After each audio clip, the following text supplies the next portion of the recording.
Today we're going to be talking about crimes. What type of crime? Fashion crimes. Number one, socks and sandals. We're all guilty of it. We've all been there. We all want to pair the warmth and comfort of socks with the convenience of sandals. But let me just say, fellas, if you're wearing these out, you're not impressing anyone. Number two, double denim. Guys, seriously? The 80s called? They want their style back. Isn't single denim enough? Number three, shoulder pads. It's 2023, and if you're still wearing these out, let me just say, you've got serious confidence or serious craziness. Did you raid the wardrobe from a John Hughes movie or what? 4 Uggs. Enough said. Need I say more? Enough said. Need I say more? 5, wearing these medals when you're actually a war criminal. Ooh, now that's a fashion faux pas. Unless you're wearing those medals ironically. Actually, no, if you do that, that's pretty cool. I've changed my mind. Ben Robert-Smith is like all those hipster art students who've been wearing TNs. They've got that beret wearing in common too. Artists still wear berets, right? And if you look at his tattoos, as if he's not a transgressive art student, members of the SAS and NAS seem to have a lot in common. I think I'm getting to the bottom of it. Guys, we got it wrong. Ben Robert-Smith is the most misunderstood man in Australia. The whole Afghan war crimes business was just a long, conceptual, interactive art piece about the intersection of war and toxic masculinity. It should have been clear enough from the prosthetic leg picture. This would have made for a way more compelling case than what actually ended up being the argument of his defamation suit. Mr. Robert-Smith, we have a litany of credible witnesses who claim you committed war crimes. What do you say to that proposition?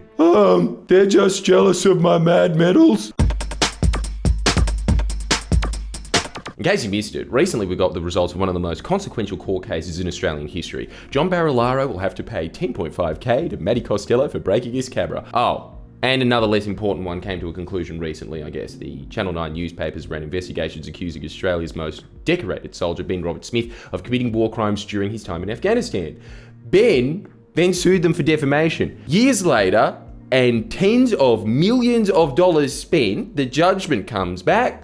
Turns out the judge reckons on the balance of probabilities Ben Robert-Smith did commit war crimes in Afghanistan. Crimes that included kicking a handcuffed prisoner off a cliff. Ben Robert-Smith's defence rested on the event going down a lot more like this scene in Austin Powers 2, The Spy Who Shagged Me. From you, man. I don't need any consistency in the questions, do I? No, you're preaching to the converted.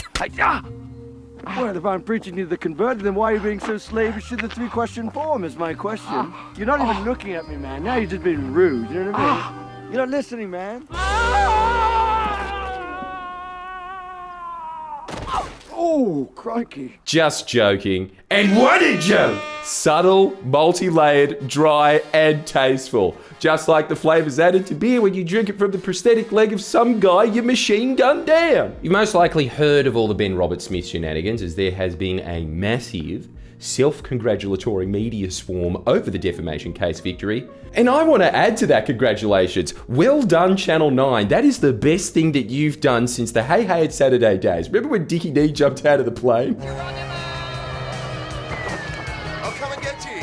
Dickie, where are you? I'm up here, stupid. It's a pretty amazing feat to make very serious allegations against a very powerful, very popular national hero, then successfully defended yourself against a defamation case in the federal court, a court where it's hard enough to defend yourself against defamation proceedings at the best of times. But proving to a civil standard that a man is a war criminal, that warrants a congratulations to Channel 9, even from me.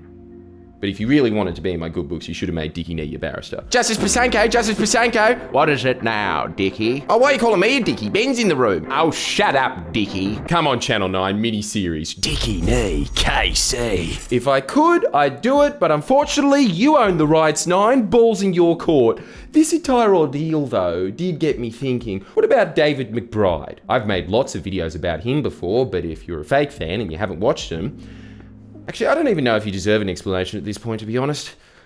I wish my real fans had the same level of hormonal zeal as the BTS army, and they'd hunt you all down like the phonies you are, sit outside your windows playing my videos about David McBride, an Australian army lawyer deployed to Afghanistan whose job it was to ensure that the Australian army stayed within the rules of engagement, who witnessed evidence of war crimes and cover up by the chain of command, and after attempting to raise these concerns internally, he was left with nowhere to go but the press, so he leaked evidence of war crimes to our national broadcaster, and now he's facing life in prison for that act. Okay, I guess you got your explanation after all. But next time you don't know about David McBride, my stands will call up your work and get you fired because they saw you watching a very specific Hey Hey It's Saturday bit and laughing. You know which one. This one. Because you're only 5, you can probably read numbers, but not letters, yes? I thought you were very good. Yeah, you really went too far that week, Red. Anyway, David went to a bunch of journos, and eventually the ABC published what came to be titled The Afghan Files in 2017. The Afghan Files was one of the first pieces that really hinted of Australia's special forces in Afghanistan possibly not playing by the book. I wish McBride was accused of war crimes and not whistleblowing so I could make this specific McBain joke. I'll do it anyway. I don't want to hear it, McBride. That cannon of yours is against regulations. In this department, we go by the book. By book. Fuck, he even looks a bit like McBain, doesn't he? You just put on the red glasses and there you go, speedy gibbage. The Afghan Files detailed 10 accounts of possible unlawful killings by Australian Special Forces, the severing of the hands of dead Taliban insurgents, and concerns over the organisational culture of our Special Forces. Why would anyone be concerned about that?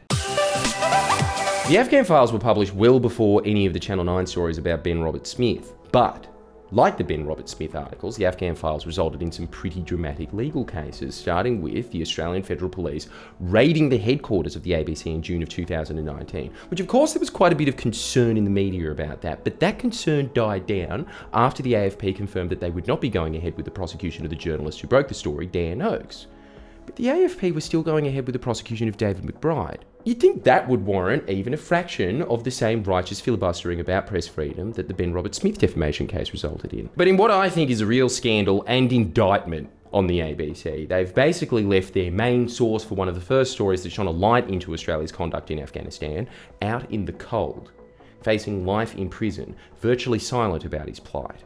Yet the Ben Roberts-Smith defamation case, when that was going on, every day of it, the ABC had court reporters sitting in, reporting on what happened, wall-to-wall coverage of it. Yet last year, when it was McBride's day in court, in what was set out to be a legal first, the first test of Australia's whistleblower protection legislation, stemming from a story published on the ABC, a decorated soldier who leaked evidence of war crimes defending himself from life in prison.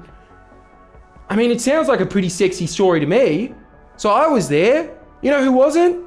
The ABC. A civil case stemming from a rival network story is given more coverage by the ABC than an unprecedented criminal case stemming from their own reporting. That should indicate to everyone that something very, very strange is going on. And to be clear, I'm not at all attempting to diminish the seriousness of the Ben Roberts-Smith case. However, I am trying to diminish the seriousness of the journalism department at the ABC, who for whatever reason have betrayed their source and are not covering a case that should validate their own journalism. Using a news database, you really get a scope of how lopsided the coverage is. You know how many articles the ABC published that contained the words David McBride? 16. You know how many contained the words Ben Roberts-Smith? At the time of writing this, 312. One too many. 311. What a fantastic number. Because it reminds me of that band, the 1975. You know, because they were obviously influenced heaps by 311. And just while I'm here, we may as well just make a point about 311. They were the yin to Limp Bizkit's yang. You want to get angry? You listen to Limp. You want to chill? You chuck on some 311. ABC, you see what happens when you leave all the reporting of a David McBride story to a YouTuber? You get some actual good reporting for once, am I right? Truly investigative. Another little connection between 311 and David McBride that I could see is this. 311 is an awfully similar number to 9/11. 9/11 is the day that altered the course of US history and the impetus for the war in Afghanistan, the war David McBride fought in. If we keep making these connections, there's no chance the deep state can continue. But back on track. 312 to 16. It makes you think that the whole community of ex-Special Forces soldiers on Insta who are a bit too comfortable celebrating the dirtier aspects of war, people like Skojo, have a point when they whinge that the media just want to beat up on veterans. I mean, he's wrong, but you can see how the sentiment arises. Here you have a veteran that deserved to be celebrated, martyred by his own government for doing the right thing, facing life in prison, but the press only want to give props to the journalists who also did the right thing and exposed war crimes. What a surprise, eh? It's not just the ABC. If you do a press-wide search, you get similar results. In 2022, Ben Robert Smith press-wide got 1973 hits. Ooh, that reminds me of the band 311 because they influenced another band, the 1975, which if you connect those dots, it's 2 numbers away from 1973. Oh yeah, sorry, you know how many David McBride got? 246. And most are about some councillor in England. No numbers joke there, sorry. Oh, hang on, seeing as I can hear you guys from my screen just frothing for another legendary numbers joke, let me just Google numerology. 246. The resonance of 246 energy is nurturing, but creatively. The resonance includes coexistence and pleasant companionship, also creatively. There is a creative pursuit of a secure and harmonious life. Well, that's very interesting, isn't it? You couple this disinterest in the plight of McBride with the lack of scrutiny on the commanders that most likely knew about what was going on, and ScoJo almost has half a point. Like, listen to this. You can get it chasing down Terry. You can get it assaulting a ferry. Or shooting till their heads burst. You've sure got a thirst. But a hard-earned thirst deserves an ice-cold beer. Victoria Bitter. We'll have a whole lot more to say about McBride as his trial approaches, but this video is honestly just 10 minutes of me asking, why have the ABC completely abandoned this story that has Walkley bait all over it? I don't really have an answer. This is just an open question. If David ends up in prison, it will represent a failure of multiple institutions drifted so far from their original mission, they're cannibalizing. Punishing a man for acting on the very principles they're meant to uphold. So far, the Australian Defence Force has failed McBride, the Australian Federal Police have failed McBride, the Australian Broadcasting Corporation has certainly failed McBride, and every day this prosecution lingers on. The Attorney General, Mark Dreyfus, who in all honesty has otherwise been doing a bang-up job, fails McBride. Let's hope the 12 citizens, the 12 jurors who have the grave responsibility of deciding the fate of McBride, have a little more integrity than the soulless lawyers in the Commonwealth Department of Prosecution, who are happy to collect a paycheck from us as they undertake Australia's first war crimes trial stemming from the Afghan War, a trial that will decide not how to punish those who sat on their asses collecting paychecks and medals, knowing full well atrocities were being committed in what was a futile and directionless war, but instead what to do with the snitch that made those commanders look bad. Share my videos on McBride with everyone you know. It's incredibly important that his plight is known to as many Australians as possible, and it's certainly clear that the ABC aren't doing him any favours. And if you want to help him, you can donate to his legal fund here. You can join the Labor Party, make some noise about it in branch meetings, write to your local MP, write to Attorney General Mark Dreyfus, write to the Defence Minister Richard Marles. I'll see you next time.